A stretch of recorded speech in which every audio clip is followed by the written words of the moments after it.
Ny asan'ny apôstôly toko fahavalo ambin'ny folo manomboka amin'ny 1 ka hatramin'ny 17 indray no iarahantsika mijery amin'ity anio ity. Asan'ny apôstôly toko fahavalo ambin'ny folo manomboka amin'ny 1 ka hatramin'ny 17. Taorinan'izany dia niala tany Atène ny Paoly ka nakany Korinto.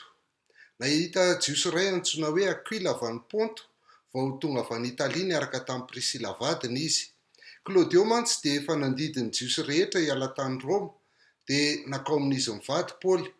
Ka satria nitovy raharaha taminy izy ireo dia nipetraka tao aminy Paoly ka niasa satria mpanao tranolay ny raharahan'izy mivady. Niady hevitra hisatsabata tao amin'ny sinagoga Paoly ka nandresy lahatra ny jiosy sy ny Grika. Rehefa tafidina avy tamin'ny Makedonia Silasy sy Timoty dia nanoka tena ho amin'ny teny Paoly ka nanambara tamin'ny jiosy fa Jesosy no Kristy. Noho nanohitra sy ny teny ratsy ireo dia nanokopakopa-damba izy ka niteny taminy hoe aoka eo andohanareo ny rahanareo, afaka amin'izao sy izao dia akany amin'ny jentilisa. Rehefa niala teo izy dia niditra tao an-tranon'ny lehilahy antsoina hoe Titus Josto izay nivavaka tamin'Andriamanitra, ary ny tranony dia teo akaikin'ny sinagoga. I Kristy Paoly lehibe ny sinagoga mba amin'ny ankohonany rehetra dia nino ny tompo.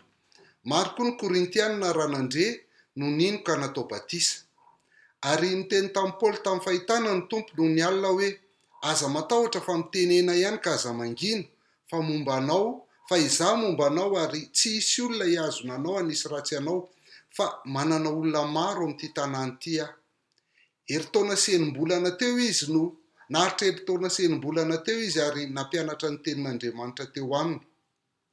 Fony Galiona gobernora tany Akaia dia niray tetika hisambotra ny Paoly ny jiosy ary nitondra azy nakeo amin'ny fitsarana ka nilaza hoe le io dia mampanaiky ny olona hivavaka amin'Andriamanitra nefa tsy araka ny lalàna.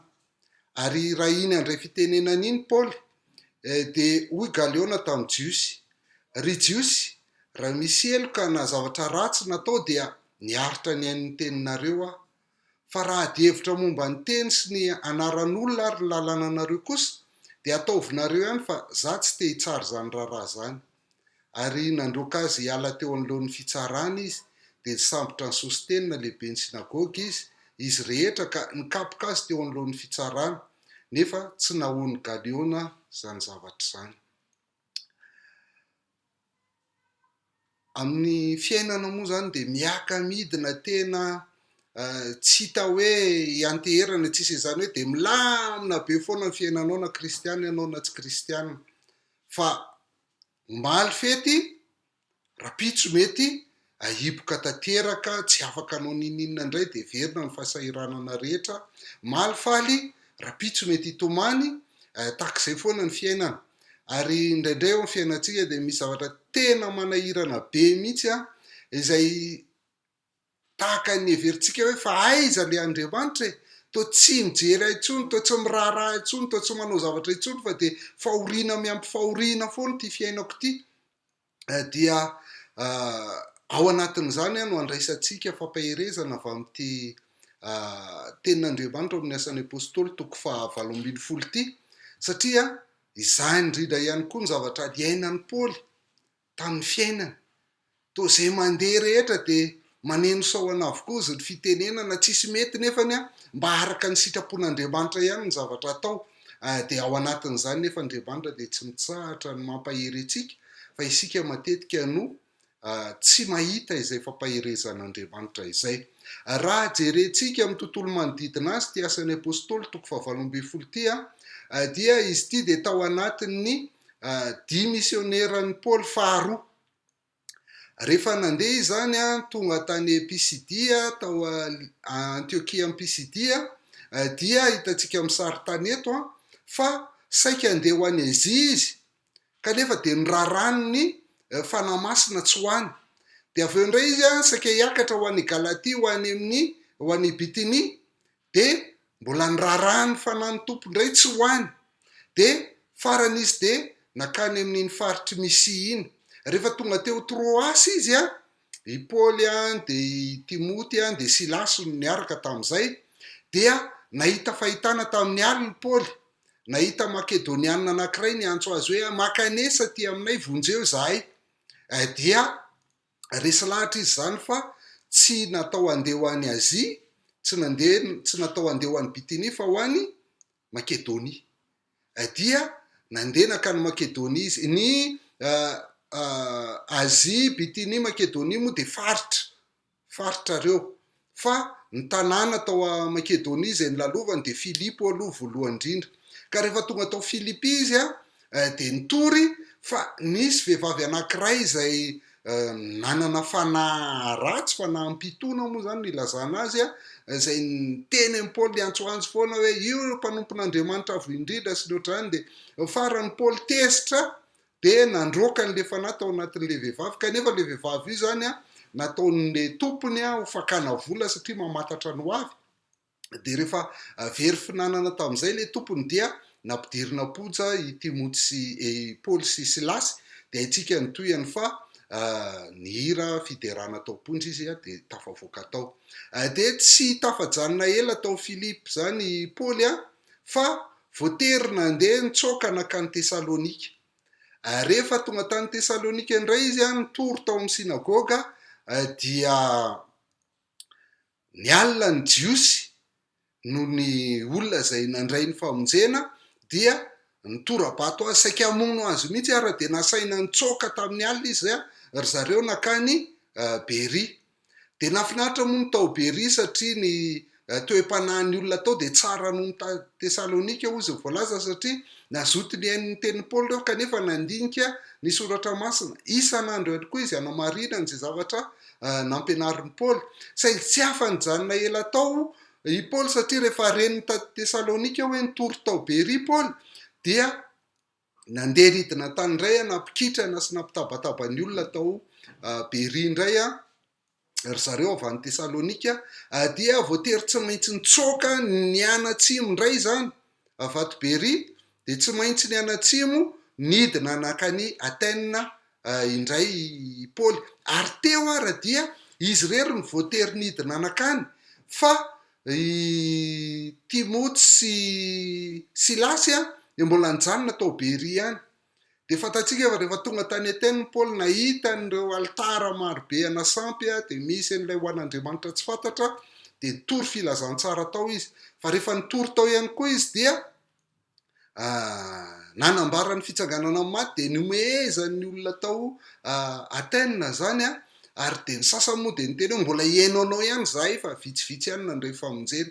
De hitantsika amin'izay fa hatrany Antiokian'ny Pisidia zany ka hatrany Filipi, Tesalonika, Bery ary Atène de tsy tena naomby ny asa fitorinana nataon'ny Paoly.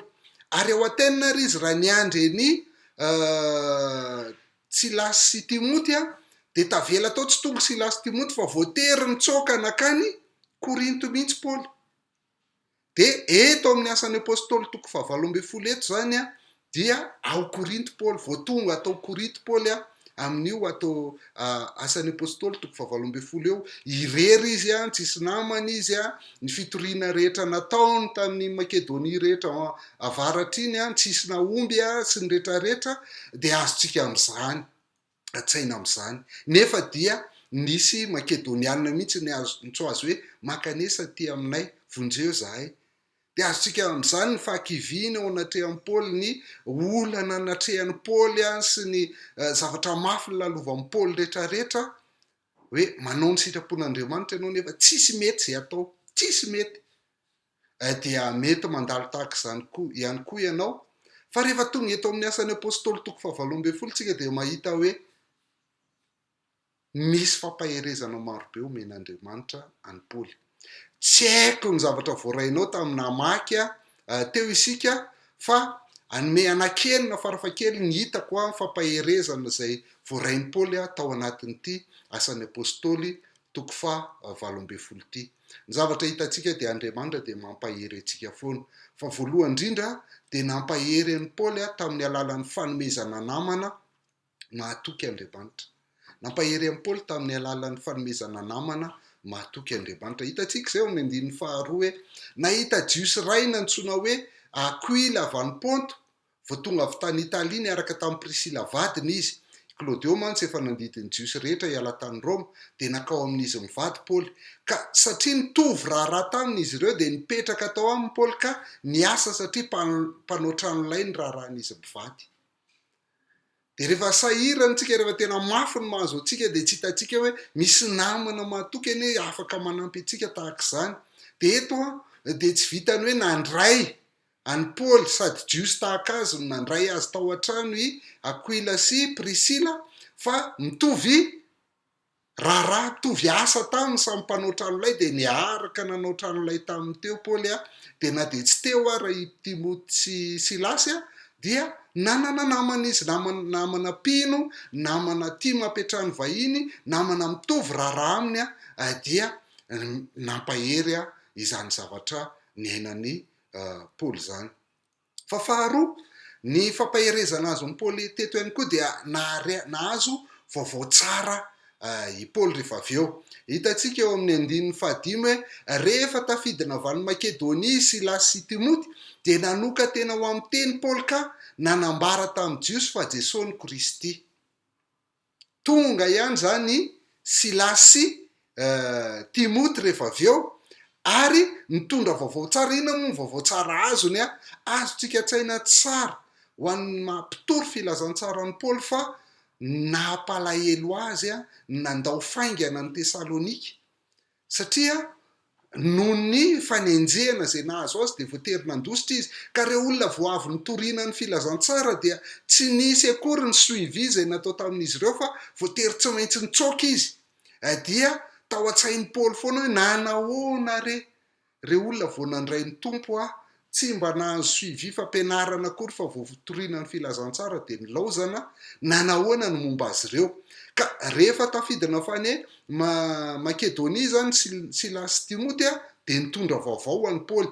Hitantsika zany eo amin'ny Tesalonianina voalohany 7:4 ka hatramin'ny 9. Tany Korinto Paoly nanoratra an'io Tesalonianina voalohany io azo antoka fa nandritra nyity fotoana nipetrahany tao Korinto teto mihitsiny dia i Paoly sy Silasy sy Timoty zany tonga avany. Dia zao ny zavatra nitantarain'ny Paoly tamin'ny Tesalonianina zany hoe fony teo aminareo zahay dia nilaza taminareo raha teo fa tsy maintsy ampahoriana isika dia izany tokoa nitranga sady fantatrareo fa ho izay. Dia reo tsara tsy maintsy ampahoriana isika ary dia izay tokoa nitranga ary fantatrareo fa izay ny zavatra nitranga. Noho izany koa rehefa tsy naharitra itsony dia nandefa iraka mba hahafantarako ny finoanareo fandrao nakafananareo mpakafanaka ho foana izay nikelezana iainy. 19 zaho anefa dia tonga ty aminay Timoty rehefa avy tany aminareo ka milaza vaovao mahafaly aminay ny amin'ny finoanareo sy ny fitiavanareo ary ny fahatsiarovanareo tsaranay mandrakariva fa maniry ahitanay indrindra ianareo tahaka anay tahitanareo koa. Noho izany rahalahy dia nampionona anay teo amin'ny fahaterenay sy ny fahorianay rehetra ny finoanareo fa velona izay ankehitriny raha mitoetra tsara ao amin'ny tompo ianareo. Dia hitantsika eto zany fa rehefa tonga avy any Tesalonika Timoty dia mitondra vaovao mahafaly hoe mbola mipetraka tsara ny finoan'ny Tesalonianina na dia nilaozana fainganary mbola tiany Paoly ny Tesalonianina mbola matsiaro tsara ny Paoly ny Tesalonianina ary te ahita sy te hifanatry tava indray amin'ny Paoly ny Tesalonianina dia nampionona nampahery anay tamin'ny fahaterenay sy ny fahorianay rehetra hozy izy Paoly ny finoanareo. Tena velona na tsiaro velona mihitsy Paoly noho ireto olona izay nitoetra tsara ao amin'ny tompo ireto. Zay zany ny fampaherezana faharoa izay azon'ny Paoly. Ary ny fampaherezana fahatelo dia ny fanohanan'ny mpino ihany koa. Ny fanohanan'ny mpino azy hitantsika amin'ny 14 fa niady hevitra isa-tsabata tao amin'ny sinagogy Paoly ozy izy ka nandresy lahatra ny jiosy sy ny Grika. Isaky ny sabata ihany zany izy zay vao afaka nitory ny filazantsara tao Korinto satria mandritry ny herinandro izy dia voatery miasa manamboatra lay niaraka tamin'ny Aquila sy Priscilla satria tsy manana hoanina tsinona namany mbola tavela tany Makedonia dia tsy maintsy niasa izy fa isaka sabata ihany izy vao nitory ny filazantsara. De ao amin'ny Korintianina 2:1-10 mitantara ny zavatra niainany am'izay zany tao Korinto rehefa taty aoriny. De zao ny zavatra ambarany Paoly hoe fa raha teo aminareo izy dia azony tsy fahampiny de tsy mba nahavaky tratra olona tanareo. Sahirany Paoly zany kanefa tsy nangataka tamin'izana izy atao Korinto izy, fa ny rahalahy zay tonga avy tany Makedonia nanome azy ny laiko ary tamin'ny zavatra rehetra de nitandrina tsara zay tsy havaky tratra anareo sady mbola hitandrina izany ihany. De hitantsika eto ihany ny rahalahy zay tonga avy tany Makedonia dia i Silas sy Timoty zany avy any Makedonia de nanome an Paoly zay nilana satria ny zareo avy any Makedonia, avy any Filipy, avy any Tesalonika dia nanome fanampiny ho an'ny Paoly ivelomany Paoly zany de nahazo izay nilainy izy. De zay ny mahatonga ny 5 hoe rehefa tafidina avy tany Makedonia Silas sy Timoty dia nanoka tena ho amin'ny teny Paoly ka nanambara tamin'ny Jiosy fa Jesosy Kristy. Zany hoe rehefa tonga zany Silas sy Timoty zay izy vao nahavita nanoka tena, zany hoe tsy nanao ninina fa tsy nitory ny filazantsara ny alahady ka hatramin'ny sabata.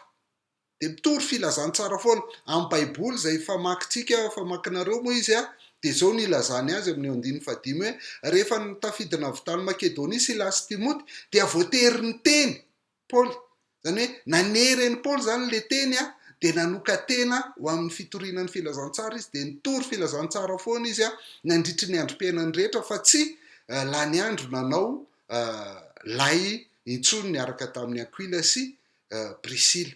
De hitantsika am'zany fa anisany nampaheren'ny Paoly ihany koa ny Fanohanan'ny mpino ka nahatonga azy tena mbola vonona tsara hitory ny filazantsara. Nateo aranefa zany de zao ny zavatra nitranga nytoy aneo hoe tsy nety nino ny fitoriana nataon'ny Paoly ihany koa reo jiosy tao amin'ny sinagoga. De niteny izy hoe nanopakopa-damba mihitsy Paoly ary teny hoe afaka aminareo ny rahako fa manomboka zao andeha ho any amin'ny jentilisa satria tsy naomby, ohatra mbola tsy naomby ihany koa zany ny fitoriana ny filazantsara zay nataon'ny Paoly. Kanefa rehefa tena mijery tsara ny zava-misy tsika dia hitantsika fa nisy an'ireo zay nandray ny famonjena. Ohatra amin'ny 5 i Krispo lehibe ny sinagoga mba amin'ny ankohonany rehetra ozy izy de nin'ny tompo. Zany tsy tena tsy naomby tanteraka fa nisy fahombiazana ihany tao Krispo lehibe ny sinagoga mba amin'ny ankohonany rehetra de nin'ny tompo. Maro koa ny Korintianina raha nandreny nino ka natao batisa. Betsaka ihany ka ireo zay nandray ny famonjena fa rehefa jereny ivelany izy de tahaka ny hoe tsy mahomby mihitsy ny asa fitoriana zay nataon'ny Paoly. I Krispo io moa dia teneny rehefa manoratra ho an'ny Korintianina izy teoriana Korintianina 1:1-4 de misaotra an'Andriamanitra ozy izy fa tsy nisy nataoko batisa ianareo fa tsy Krispo sy Gaio ihany. De hitantsika fa tena nitoetra tsara tao amin'ny finoana i Krispo. De maro koa ny Korintianina no nino. Fa akoatr'izay 7 dia nisy ihany koa ny Sostena zay lehibe any sinagoga ihany koa zay nisamboriny izy rehetra de nikapohany teo anoloan'ny fitsarana de ozy hoe tsy naoloany Gaio zany zavatra zany. Ka ny momba ny Sostena ihany koa rehefa nanoratra ho an'ny Korintianina ny Paoly de anisan'ny tonono voalohany mihitsy Sostena amin'ny 1:1 hoe Paoly voantso apôstôlin'i Jesosy Kristy no ny sitrapon'Andriamanitra sy Sostena rahalahy.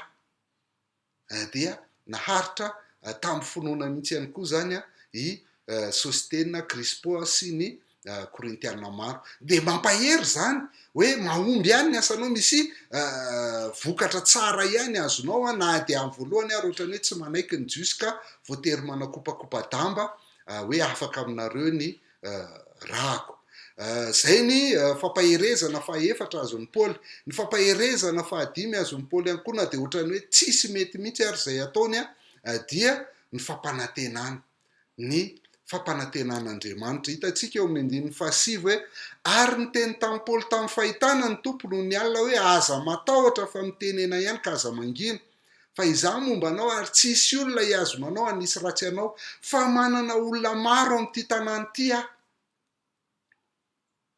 De hitantsika ny fampanantenana petraky ny tompo ny teny be deaibe zay miverina ao anaty baiboly na de tsy 413 zany aza ny fiverenany de ilay teny hoe aza matahotra. De mbola mitenen'izany amin'ny Paoly ihany ny tompo eto hoe aza matahotra mitenena ihany ka aza mangina, torio foana ny filazantsara. Satria matahotra Paoly zany hoe sao de mbola isy anenjika. De matahotra ihany koa Paoly hoe aomby ve ny fitoriana filazantsara ataony sa tsy aomby. De ozy izy ny tompo hoe za momba anao ozy izy ary tsisy olona hiazona anao nisy ratsy anao fa manana olona maro amin'ity tanàny ity. De eto zava-dehibe mihitsy ny zavatra nambaran'ny tompo. Vao eo anomboka hitory ny filazantsara Paoly eto. Vao mpanomboana ny asany izy de fa miteny sady ny tompo hoe manana olona maro amin'ity tanàny ity. De hitantsika amin'izany zany fa isika de fitaovana fotsiny ihany amin'ny fitoriana ny filazantsara, fa ny olon'Andriamanitra de izy no mamonjy ny olona amin'ny alalan'ny fitoriana ataontsika, fa tsy isika velively akory ny mamonjy anizana izy, fa manana olona izy areny olona reny dia ho tonga amin'ny famonjena rehefa mitory filazantsara isika. Ny fampanantenana eto de mbola tamin'ny fahitana ny amin'ny Paoly satria mbola tsy feno ny soratra masina, mbola eo mpanoratana ny bokyny Matthieu tamin'io fotoana io ohatra, dia mbola tsy feno de tsy maintsy nanao an'izay mivantana ny tompo, fa ho atsika mpino kosa de manana fampanantenana foana ny tompo. Ary ny filaza koa zay rehefa maniraka ny tompo de mampitondra sandwich. De tahaka an'io hitantsika io. Rehefa maniraka izy tsy maniraka atsika amin'izao fa mampitondra sandwich, iny ny antsoina hoe sandwich, ny antsoina hoe sandwich de zao misy mofo eo ambony de misy mofo eo ambany de ny eo ampovoany ahitantsika an'ireo zavatra mahafinaritra isan-karazany, salady, voatabia, jambon, fromage, sisa aloha janontsika io fa mahafinaritra be. Dia mampitondra an'ireny ny tompo. Fa ny ankizy matetika ny ankizy rehefa omena sandwich de zao ny eo ampovoany ihany no hoaniny, fa tsy hoaniny le mofo ambony sy le mofo ambany. Vao lany iny de ozy izy hoe nona. Fa itsika koa ara-panahy de matetika ohatr'izany, tsy mihinana sandwich itsika fa le eo ampovoany ihany no hoanitsika. Aitsika tsara ny iraka lehibe nampanaovin'ny tompo atsika fa sandwich io. Ny mofo ao ambony de ozy hoe efa nomena ny fahefana rehetra ny an-danitra sy ety an-tany. Ny mofo ao ambany de ozy hoe indro za momba anareo mandrakariva ambara-pahatonga ny fahataperany zao tontolo zao. De ny eo ampovoany zay iny ihany titsika de ozy izy hoe mandeha ataovy mpianatra ny firenena rehetra manao batisa azy amin'ny anaran'ny Ray sy ny Zanaka ary ny Fanahy Masina, ary mampianatra azy hitandrina zay rehetra nandidiko anareo.